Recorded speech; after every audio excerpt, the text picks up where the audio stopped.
दो संख्याओं का समांतर माध्य 7 और गुणनफल 45 है। संख्याएं ज्ञात कीजिए। तो चूंकि हमको संख्या ज्ञात करना है इसलिए हम क्या करेंगे, सबसे पहले मान लेंगे। मान लो दो संख्याएं a तथा b हैं, इसलिए प्रश्न अनुसार, अब इस टाइप के सवाल आप पहले बना चुके हो, आपको प्रश्न में जो दिया है उसको हमको लिखना है। क्या लिखा है? दो संख्याओं का समांतर माध्य 7 है, तो क्या होगा, यहां लिख देंगे दोनों संख्याओं का समांतर माध्य बराबर कितना है, 7। और समांतर माध्य दो संख्या कौन कौन सी है, ए और बी। तो ए और बी का समांतर माध्य का सूत्र क्या बनेगा, ए धन बी बटा 2 बराबर कितना हो जाएगा, 7। ए धन बी बटा 2 बराबर 7। ठीक है। अब दो को इधर पक्षांतर करना पड़ेगा, तो क्या मिल जाएगा, ए धन बी बराबर 7 दूनी 14, 2 आके इधर 7 से गुणा हो जाएगा। ये हो गया समीकरण नंबर 1। समीकरण नंबर 1। इसके बाद दूसरी शर्त क्या दी हुई है, तथा गुणनफल 45 है, किसका, दोनों संख्याओं का। तो क्या लिखेंगे, तथा दोनों संख्याओं का गुणनफल 45 है। तो क्या मिलेगा, दोनों गुणा कर दो, तो दिस इंप्लाइज क्या मिला, a गुणित b बराबर 45। दोनों संख्या तो हम a और b माने थे ना, तो दोनों का गुणनफल मतलब दोनों को गुणा करने पर 45 मिलेगा। तो यहाँ पर a गुणित b बराबर 45। तो क्या मिल गया, यहाँ पर हम किसी एक को पक्षांतर कर दें तो हमको यहाँ पर हम मान रखेंगे तो आ जाएगा। तो b बराबर कितना आ गया, 45 बटा a, समीकरण नंबर 2। अब हम क्या करेंगे, समीकरण 2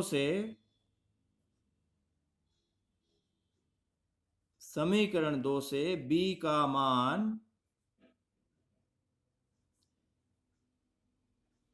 समीकरण 1 में रखने पर, तो b का मान समीकरण 1 में रख देंगे तो हमको a का मान प्राप्त चल जाएगा। तो क्या मिलेगा, देखिए पहले हम समीकरण 1 को लिख लें, a धन b बराबर कितना है, 14। अब यहाँ पर हम b का मान रखते हैं, तो देखिए क्या आएगा, a धन b के जगह क्या रखेंगे, अब 45 बटा a, b का मान 45 बटा a मिला था, तो ये b के जगह आ गया 45 बटा a बराबर 14। अब इसको आगे हल करो, तो चूंकि अब ये परमेय व्यंजक बन गया तो हमको इसको जोड़ना है, तो लघुत्तम तो लेना पड़ेगा। परमेय व्यंजक है तो बिना लघुत्तम के जोड़ घटाव नहीं होता। तो a और यहाँ पर हर में कितना है, 1, a और 1 का लघुत्तम कितना आएगा, a।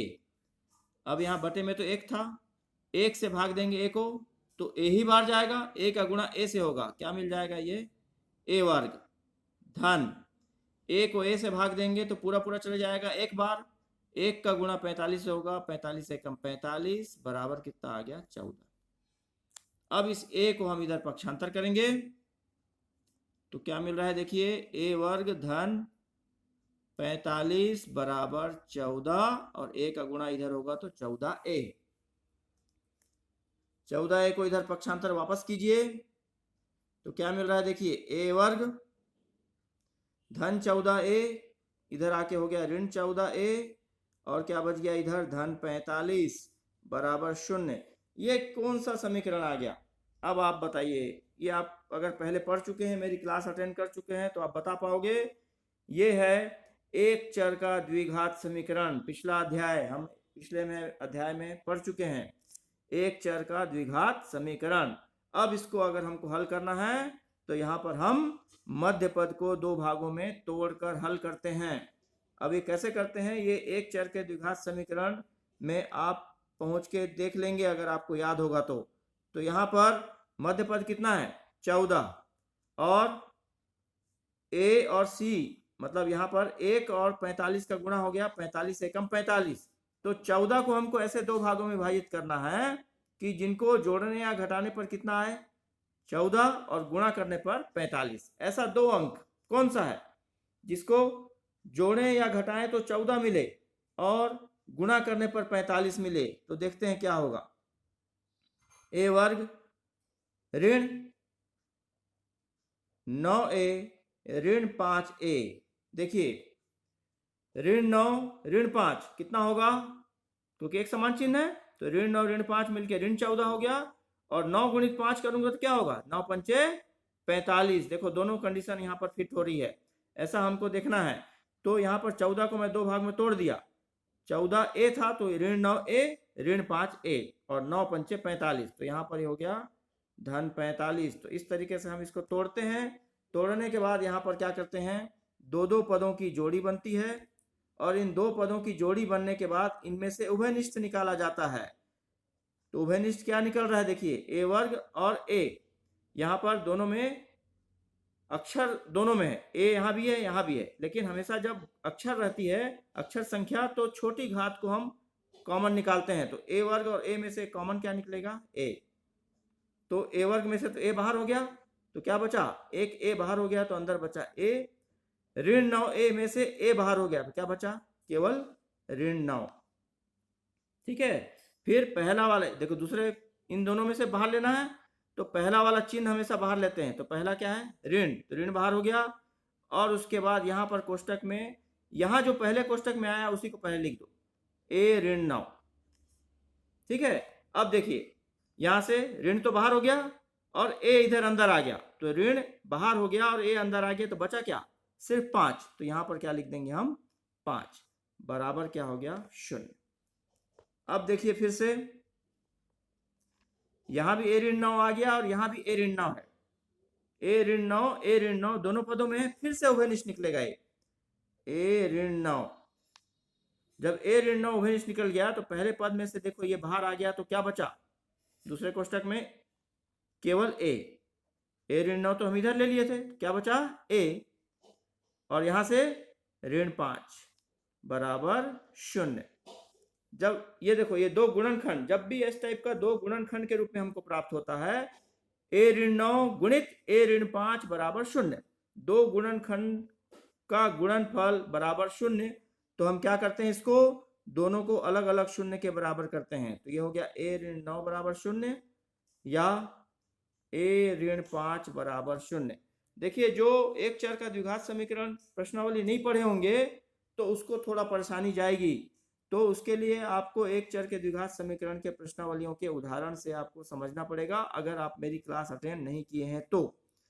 इसीलिए आपको मैं हमेशा बोलता हूं कि क्लास कंटिन्यू अटेंड कीजिए, एक भी क्लास मिस नहीं होना चाहिए। अगर एक भी क्लास मिस हो जाती है तो दोबारा से उसको समझने में बड़ा दिक्कत होती है, क्योंकि हर अध्याय का कुछ न कुछ कहीं ना कहीं फिर से उपयोग होता है। तो यहाँ पर अब हम ऋण 9 को इधर पक्षांतर करेंगे तो a का मान हमको मिल रहा है 9 या a बराबर 5। तो देखिए हमको पहली संख्या मिल गई, a का मान आ गया a बराबर 9 या a बराबर 5। अब हमको b का मान निकालना है तो किससे निकलेगा, b का मान हमारा निकलेगा समीकरण नंबर 2 से। b बराबर क्या था 45 बटा a का मान तो हमको मिल गया, तो देखते हैं यहाँ पर कैसे मिलेगा। तो यहाँ पर अब लिखेंगे, इसलिए समीकरण 2 से सबसे पहले यदि a बराबर 9, यदि a बराबर 9 तो b बराबर कितना होगा 45 बटा a, अर्थात 45 बटा 9, इसको भाग दे दो तो b बराबर कितना आ गया 5। ठीक है, और फिर यदि a बराबर 5, यदि a बराबर 5 तो b बराबर 45 बटे 5, तो ये कट गया 5 में या 45, b बराबर कितना आ गया 9। तो यहां उत्तर क्या मिल गया कि दोनों संख्याएं क्या होंगी, उत्तर दोनों संख्याएं 5 तथा 9 होंगी, दोनों संख्या